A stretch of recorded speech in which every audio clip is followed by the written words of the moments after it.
Who did Joaquin call, and why does it change everything? Let me ask you something. What would you do if the woman who raised you, the woman who promised you an empire, looked you dead in the eye and gave everything to the brother who tried to have you killed? Would you fight through the courts, try to negotiate, forgive, and move on? Or would you pick up a burner phone, dial a number you have not used in years, and say 4 words in Spanish that could burn the whole thing down? Necesito tu ayuda. I need your help. Hola, papá. Necesito tu ayuda. That is exactly where Dutton Ranch Season 1, Episode 8 leaves us. And the person on the other end of that call is not just a long-lost father. He is the man who may hold the most dangerous secret in all of Rio Paloma. A secret that touches Beulah Jackson, 10 Petal Ranch, and a cattle smuggling operation that has been quietly destroying South Texas ranching for over a decade. So let us break this all the way down. Who is Mariano Reyes? How did he end up as Joaquin's biological father? What is his connection to Beulah? And what exactly does Joaquin want from him now? Because by the time this episode ends, nothing about the Jackson family looks the same.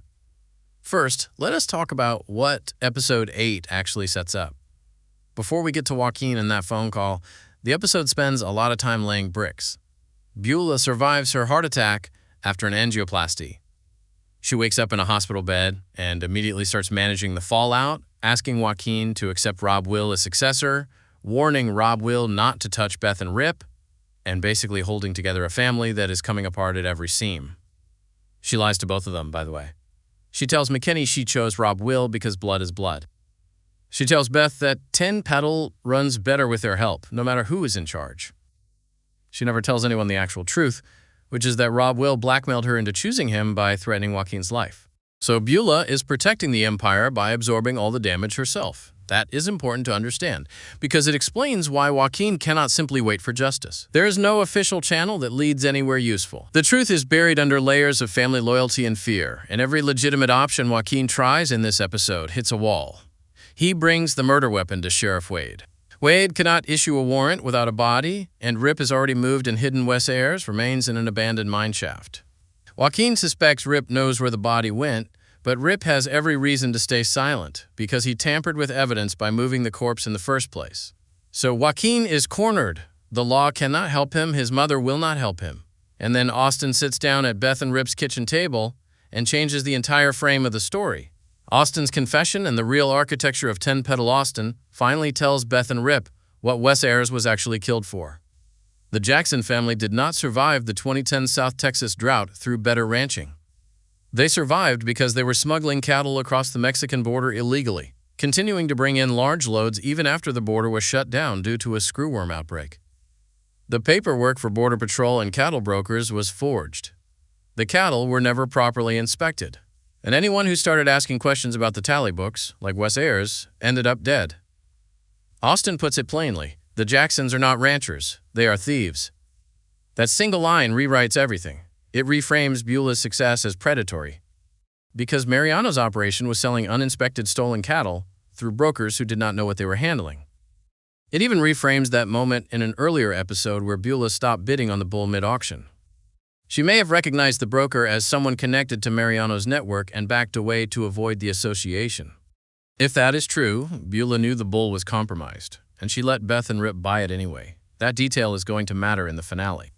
Who is Mariano Reyes, and how did Joaquin come to be? Now here is where the story gets genuinely layered. Mariano Reyes was a top hand at 10 Petal Ranch when Beulah was a younger woman. The show gave us flashback glimpses of this, showing that Mariano and Beulah shared a close and complicated history, one that eventually produced a son. That son is Joaquin. When Beulah was younger, before she became the composed and calculating matriarch we see now, she was in a relationship with Mariano that crossed every boundary the Jackson family would have found acceptable at the time. A Mexican ranch hand, an affair that produced a child, a secret that, if it got out, could have dismantled the family's reputation entirely. We do not yet know all the details of how Mariano left 10 Petal or under what terms. What we do know is that Beulah raised Joaquin as an adopted son within the Jackson family, never publicly acknowledging Mariano as the father. Joaquin grew up understanding he was adopted, but not necessarily knowing the full identity of his biological father, or the weight of who that man became. What Mariano became, based on Austin's testimony, is the likely architect of the entire Mexico side cattle smuggling operation. He is not just Joaquin's absentee father. He is the man who runs the network that has been keeping 10 Petal financially alive for well over a decade. And he holds Beulah's darkest secret, reportedly the fact that she once killed a man named Luke in cold blood, which has given him leverage over the Jackson family that no court or contract could replicate. That is why the burner phone matters so much. Joaquin is not calling his dad to reconnect. He is calling the one person who has more power over the Jacksons than the Jacksons themselves. What does Joaquin actually want? Think about where Joaquin is emotionally when he makes that call. He has handed over the murder weapon. He has tried to go through official channels. He has watched his mother choose his brother on national family stage after Rob Will confessed to sending Chet to kill him. Every path forward has been blocked. So what does calling Mariano accomplish? The most straightforward reading is that Joaquin wants Rob Will removed. He cannot do it legally. He cannot do it through Beulah. But Mariano is someone who operates entirely outside the law, someone who understands power through force, leverage, and patience. If Mariano sends men to deal with Rob Will, the succession problem disappears and Joaquin steps into the vacuum. But there is a second, darker possibility. Joaquin may need Mariano's help locating Wes-Ayer's body. If he can find the body, Wade can issue the warrant. If Wade issues the warrant, Rob Will goes to prison without Mariano having to get his hands dirty at all. That is a cleaner outcome, and it would give Joaquin a measure of justice that felt legitimately earned rather than arranged by a cartel-adjacent operation. The trailer for the finale shows what appears to be masked men with tactical gear entering the Dutton Ranch property, with Beth and McKinney picking up rifles and Rip firing his handgun. The question that remains is why those men would be targeting Rip and Beth if the enemy is Rob Will. One theory: Mariano may decide that stopping Rip and Beth from interfering with the next cattle shipment is the priority. Rip told Beth that the next load comes in 2 days. If they alert Border Patrol and the shipment gets seized, that opens an investigation that could trace directly back to 10 Petal and eventually to Mariano. He might be sending men not just to help Joaquin, but to protect the operation. Another theory: Mariano wants more than just Rob Will gone. He wants his biological son on the throne of 10 Petal. And with Beulah vulnerable, with Rob Will exposed, and with the Duttons as the only real obstacle to controlling the entire ranch, Mariano may be making a move to take everything. What this ending really means. The phone call at the end of episode 8 is the show telling us that Dutton Ranch has been a story about inherited power and its costs all along.